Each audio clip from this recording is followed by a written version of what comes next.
வணக்கம் சிஸ்டர். வணக்கம். எப்படி இருக்கீங்க? ஃபேமிலியோட வந்திருக்கீங்க போல. யாரு, அம்மா அப்பாவா? அம்மா அப்பா, இது என் சின்ன சிஸ்டர். இன்னொரு சிஸ்டர் வீட்ல படிச்சிட்டு இருக்காங்களா? College first year. College first year. இப்ப செகண்ட் இயர் ஸ்டார்ட் ஆகுது. எந்த ஊர்ல இருந்து வரீங்கப்பா? கொத்தக்கல் மடத்துல இருந்து வரீங்க. சொல்லுங்க, என்ன வேண்டியது? நான் உங்களோட பார்த்தேன், உங்களை அவர் கூப்பிட்டாரு இல்லையா, அப்பயே நான் பார்த்தேன். நிறைய அற்புதம் எல்லாம் நடந்திருக்கு உங்களுக்கு. என்னால படிக்கவே முடியாது, படிக்க வைக்க கூடாது அப்படின்னு நிறைய நடந்து எனக்கு உடம்பு சரியாம வந்து நிறைய ப்ராப்ளம் எல்லாம் சந்திச்சு, அதுக்கப்புறம் இங்க இந்த கோயில் கட்டி கும்பாபிஷேகத்துக்கு தான் வந்தோம். யதார்த்தமா வந்தோம். அவரா எங்களுக்கு கும்பாபிஷேகம் இப்பதான் நடந்துச்சா? 2 வருஷம் ஆச்சு. எனக்கே பாத்தீங்கன்னா என்னுடைய ஃபாலோவர்ஸ் ஒருத்தவங்க தான் இந்த கோயில வந்து சொன்னாங்க, இங்க போங்க, நிறைய அந்த கோயில்ல நிறைய நல்ல விஷயங்கள் நடந்துட்டு இருக்கு. அதுக்காக தான் வந்தேன். உண்மையாவே நான் இங்க வந்ததுக்கு அப்புறம் ரொம்ப ஆச்சரியமாயிடுச்சு. எல்லாருக்கும் வர்ற எல்லாருக்கும் ஆச்சரியமா இது கொடுக்குறாங்க. இங்க வரும்போதே ஒரு எனக்கு வந்து எனக்கு நான் முருகர் பக்தி, நான் முருகர் தான், எல்லாமே முருகர் தான் இருப்பேன்.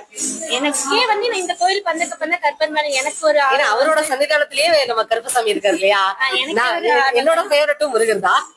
எனக்கே ஒரு ஆர்வம் வந்து அப்புறம் இங்க வந்து இவங்க எனக்கு ஒவ்வொருட்டுமே இப்ப ஃபர்ஸ்ட் செம்ல எனக்கு வந்து எக்ஸாமுக்கு ரொம்ப பயந்தேன். ஏன்னா நான் தமிழ் மீடியமே படிச்சுட்டு ஃபர்ஸ்ட் டைம் எக்ஸாம் எழுத போறேன்னு. அப்ப இங்க வந்துட்டு தனி வாங்கிட்டு போனேன்.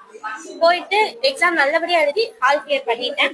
இப்ப செகண்ட் செம் முடிஞ்சிருக்கு. அடுத்து இதுவும் ஆல் கிளியர் ஆயிரும் நம்பிக்கை. கண்டிப்பா பாசிட்டிவா நினைங்க. நிறைய பாத்தீங்களா, நிறைய அற்புதம் உடல் ரீதியாவே நிறைய நடந்திருக்குது. கண்டிப்பா அந்த பாசிட்டிவ் வைப்போட போங்க, உங்களுக்கும் நல்லதே நடக்கும். நானும் வரேன். நம்ம எப்படி பிள்ளைய படிக்க வைக்க போறோம்னு தான் வந்தோம். அவளுக்கு ஃபர்ஸ்ட் காலேஜுக்கு பணம்னு கொடுத்ததே கருப்பசாமி தான். அவர் சன்னிதானத்துல கொடுத்து போய் கட்டி உனக்கு வரணும். இன்னைக்கு 1,47,000 நான் கட்டியிருக்கேன். அவ்வளவு தூரம் எனக்கு அவர் தான் படிக்கணும்னு ஆசைப்பட்டேன். அம்மா வந்து எந்த காலேஜ்ல சேர்க்கறதுன்னு எதுவுமே புரியல. அப்படின்றப்ப எனக்கு இந்த காலேஜ் படி அப்படின்னு நான் நிறைய காலேஜ் வச்சிருந்தேன். நிறைய பேர் சொன்னதெல்லாம் வச்சு நிறைய காலேஜ் எல்லாம் எழுதி வச்சிருந்தேன். அப்புறம் என் காலேஜ் தனலட்சுமி சீனிவாசன், JCT, இந்த மாதிரி எந்த காலேஜ்ல சேர்ந்துருக்கீங்க? தனலட்சுமி சீனிவாசன்ல சேர்ந்துட்டேன். அந்த காலேஜ் என்ன படிக்கிறீங்க? BTech agriculture. Oh super super. எது நினைக்கிறேன் அதே படிக்கிறேன். அதுவே உங்களுக்கு கொடுத்துட்டாரு.